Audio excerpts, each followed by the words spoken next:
I'm obsessed with Spider-Man, if you can't tell. I also have a master's degree in film. Some would argue it's a master's degree in Spider-Man. And why is that a joke? Because I actually did a lot of projects on Spider-Man. And your girl's final project actually ended up being Spider-Man and Sony. Let's answer the first question here. Why does Sony own Spider-Man? That's a frequently asked question in and of itself. Before the Marvel Cinematic Universe was around, a lot of studios broke up the Marvel character. 20th Century Fox had some, Disney had some, Sony had some. They kind of just broke it off. Of course, Disney has recently bought 20th Century Fox, but Sony still has Spider-Man, one of the key players in the Marvel franchise. And Sony's being smart about it. They're not going to give him up.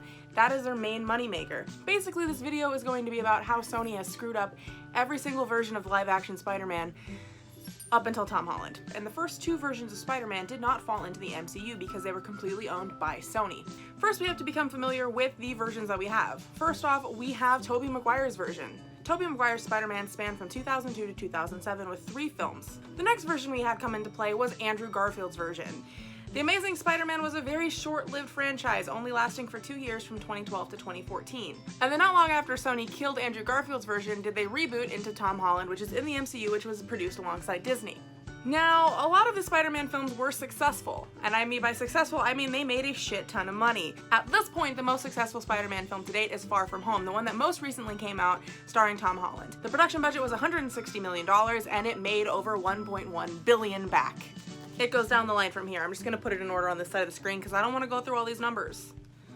I'm gonna go over the successes of the original Spider-Man franchise, which was the one that starred Tobey Maguire from 2002 to 2007. First of all, this film made Tobey Maguire a household name. Everybody knew who Tobey Maguire was once this film came out. He was Spider-Man. He was the epitome of Peter Parker. That first Spider-Man film was a complete and total hit, hitting over $100 million in opening weekend, and it held the record as the largest opening weekend for almost 4 years, if not more. It also kicked off the superhero fever that happened, that happened with all of these superhero movies coming out following X-Men. Once Spider-Man hit theaters, everybody was now obsessed.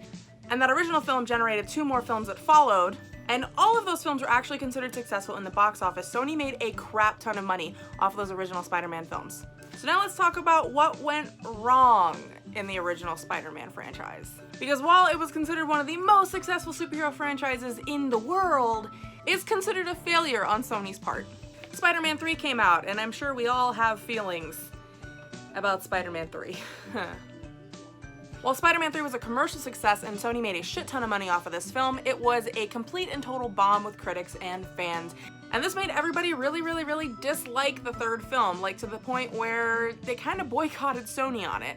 The introduction of the probably worst villain in the entire original Spider-Man franchise, which was Venom, was actually pushed on by producers at Sony. Sam Raimi, who actually directed all of these films, did not want Venom in the film.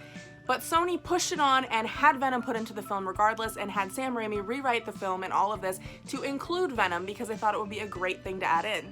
Overall, Sam Raimi was very unhappy with Sony's decisions on this film. His vision for the franchise was clouded and completely covered up by what Sony wanted for the film. There was actually a 4th film planned in the Tobey Maguire franchise. Sam Raimi wanted to make the 4th film his comeback film. He wanted to make Spider-Man a better superhero than ever before and make it his best film to date. But Sony had a lot of different other opinions than Sam Raimi had on his vision for Spider-Man to continue. Sony continually made him rewrite the script until basically it timed out of the window where they could make the 4th film.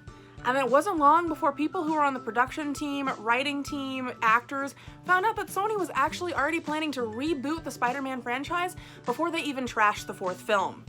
Good job, Sony. So by the time the 4th film was even being written, there was already a reboot happening. So then that brings us to the Amazing Spider-Man franchise, starring Andrew Garfield and Emma Stone. Honestly, rebooting the franchise so early after the first franchise was a bold move from Sony, and a lot of people were skeptical on their ability to even do this, and the skepticism was correct. But before we get into what went wrong with that film, let's talk about what they kinda did right. The reboot in general was more grounded to the real world and actually had a lot more real scenarios going on. It was less comic booky and more dramatized and more relatable to the audience at the time. It also set another record for Spider-Man being the highest grossing reboot of a film, which I don't really know if I would consider that impressive because reboots are such a big thing in Hollywood right now. Like everything's just being rebooted. It's great. They also put a star-studded cast in this film, like damn. Martin Sheen, Sally Field, Dennis Leary, Emma Stone, and Andrew Garfield. That was a star-studded cast. The first film actually had generally good reviews from critics and fans, but people were so upset about the cancellation of the Tobey Maguire franchise that a lot of them didn't show up for the Andrew Garfield version. And right after that first film came out, they set a release date for a second, third, and fourth film. And with the amazing version of Spider-Man, they were actually planning on launching their own version of the MCU called the Spider-Verse, which I guess kind of led into their animated film, but we're not talking about the animated versions. We're talking about the live action in this video, so moving on. Now let's talk about everything that went wrong.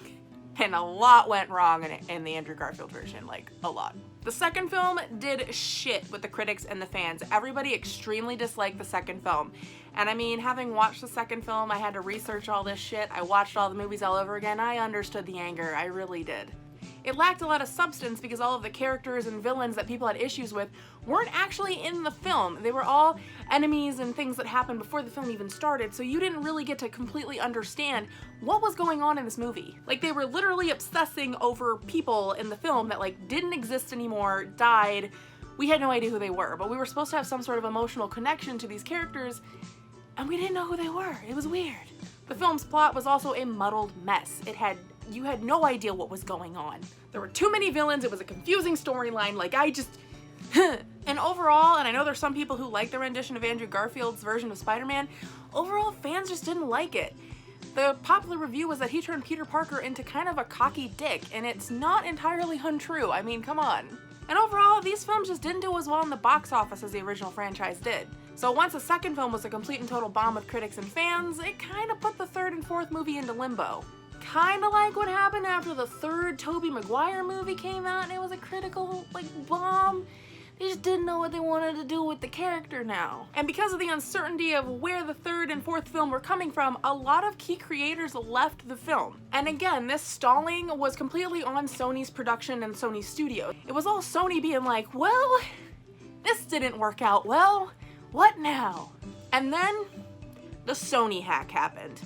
If you guys didn't know, there was a huge hack in Sony systems led by the Guardians of Peace, where basically they released a shit ton of emails that included a whole bunch of things about the Spider-Man franchise in it. And it was not pretty for Sony. These emails revealed plans for already another reboot that was supposed to be happening. Like, come on, Sony, why are you planning reboots before your films even come out? Like, what the actual hell? It also contained information about Sony negotiating with Disney about lending Spider-Man to the MCU. Yeah, good job, Sony. And because of this leak, they announced that they were partnering with Marvel, and Andrew Garfield's version of Spider-Man kind of just died. There were rumors that Sony canceled the franchise because of Andrew Garfield and how he acted at certain events, but the truth is they canceled it because they knew they'd make more money with Marvel than they were on the Andrew Garfield franchise. And then we come to the present-day Tom Holland version of Spider-Man.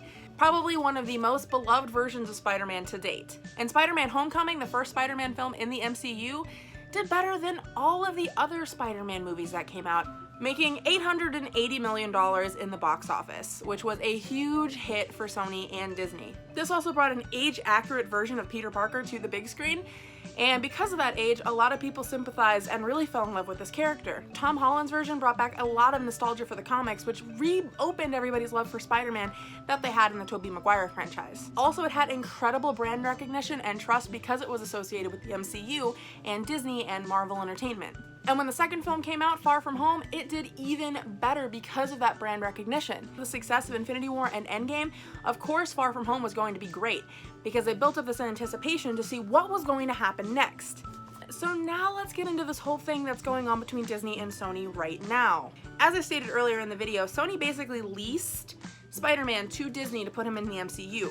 And Sony got a really good deal out of this. The original agreement with Disney is that Disney would get all the merchandise sales as well as 5% of the first day sales of the tickets. Which actually the first day sales of the tickets when it's released in theater isn't a whole lot of money, but Disney also didn't have to pay any of the production costs. Sony completely covered the production costs and got 95% of the profit from the film.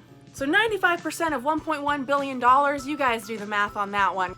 Of course, Disney's not happy with this agreement now that they have a film that made $1.1 billion worldwide, and they only got a small percentage of those profits. So right now, Disney has come back with a new offer saying, hey, let's do 50-50 split. So a lot of people are thinking, oh, they're expecting Sony to pay for the production costs but still take 50% of the profit. No, they're not. They're basically saying, yo, Sony, let us pay for half of the production costs and then we can get half of the profits from these films. Because let's be honest, half of $1.1 billion is a lot. And they basically set up Spider-Man to be the next big character in the MCU. You're gonna put in the most obnoxious offer to try and get the most amount of money, because if you put up a really high offer, the other studio just has to work you down. And if they work you down, odds are you're still gonna make more money than the original deal. That's basically what Sony and Disney are doing. This is all still in negotiation. It's not a final thing yet. There's also a lot of speculation that Disney leaked this rumor about the whole thing falling to pieces and Spider-Man being pulled out of the MCU to teach Sony a lesson during the negotiations here. Basically saying, look at how pissed off your fans are gonna be if you pull him from the MCU. And the people who are hating on Disney, I don't think quite understand what movie negotiations are. Hollywood's really skeevy like that, guys, so yeah. So if Sony really does pull Spider-Man from the MCU, what's gonna happen? Well, Tom Holland is still contracted for 2 more films, whether that's with the MCU or just with Sony. So if Sony decides to pull him from the MCU, he's still gonna be making films, it just won't be associated with the MCU, which is a bummer, guys. I know, but at least we're still gonna get Tom Holland. But Sony also has a tendency to just let the Spider-Man franchise die. And they also tend to pull the plug without even telling the actors what the hell is going on. That's not cool. So hopefully they're not gonna do the same thing to Tom Holland and at least give him the courtesy of knowing ahead of time that they're canceling his franchise if it gets canceled for some reason. Or, you know, telling him, hey, you're not gonna be in the MCU anymore. Break up with your dad, Peter. Break up with your dad. I'm hoping they warn him of that. When Sony has control of these films, they push onto the director and the writers what they want, not what's best for the character or the franchise. They also tend to have weak storylines, which is just not good, and the weak storylines are normally associated with Sony's production, not the writers. They also tend to repeat the same storylines over and over and over again. Like, how many times are we gonna have to see Uncle Ben die? Like, thank you, Marvel, for not letting us have to watch it a 3rd time. You're awesome. So I hope this sheds a little bit more light on what is going on between Sony and the history of Sony with Spider-Man films. Overall, Sony did a great job with the original franchise, really screwed up the 2nd franchise, and handing the reins over to Disney was a great decision. And let's just hope that Disney and Sony can keep their shit together so my son can stay in the MCU like I want my son in the MCU. Come on, guys.